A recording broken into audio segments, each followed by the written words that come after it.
আজকে জীবননগর উপজেলার ঐতিহ্যবাহী সম্ভ্রান্ত উথলি গ্রামের উথলি রেলওয়ে স্টেশন থেকে আমরা সকল স্তরের মানুষ সমবেত হয়েছি একটা মহৎ উদ্দেশ্য নিয়ে।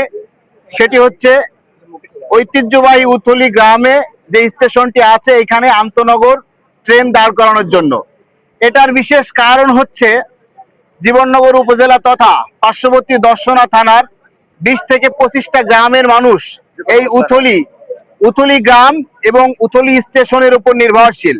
আমরা লক্ষ্য করি যে এখানে যে লোকাল ট্রেনগুলো থামে সেই ট্রেনে এইখানকার 20 থেকে 25টা গ্রামের মানুষ যাতায়াত করে। অর্থাৎ আমরা এখান থেকে ঢাকা এবং বিশেষ করে চিকিৎসার জন্য রাজশাহীগামী অনেক মানুষ আছে, যাদের সুবিধার জন্য আজকের এই সমবেত অনুষ্ঠান আমরা করেছি।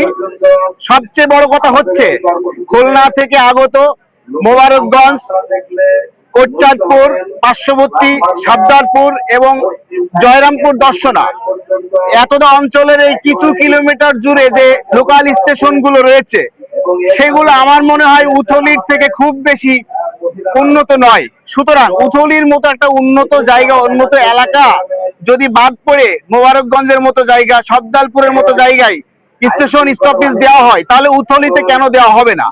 এই বিষয়টা আপনারা একটু বিশেষভাবে দেখবেন। মাননীয় প্রধানমন্ত্রী তারেক রহমানের দৃষ্টি আকর্ষণ করি এবং রেলমন্ত্রী মহোদয়ের, উথলি একটা ঐতিহ্যবাহী সম্ভ্রান্ত অঞ্চল।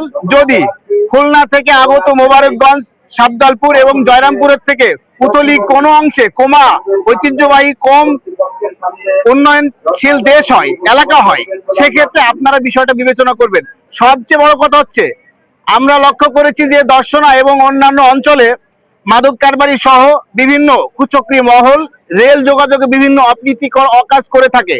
সেই জায়গা থেকে উথলি একটা সম্ভ্রান্ত অঞ্চল, ঐতিহ্যবাহী এলাকায় এইখানে ওই রকম অপ্রীতিকর অসাংগঠনিক ঘটনা ঘটার কোনো শঙ্কা নেই, এবং যদি ঘটে তাহলে আমরা যুব সমাজ সেটার দিকে সোচ্চার থাকবো ইনশাল্লাহ।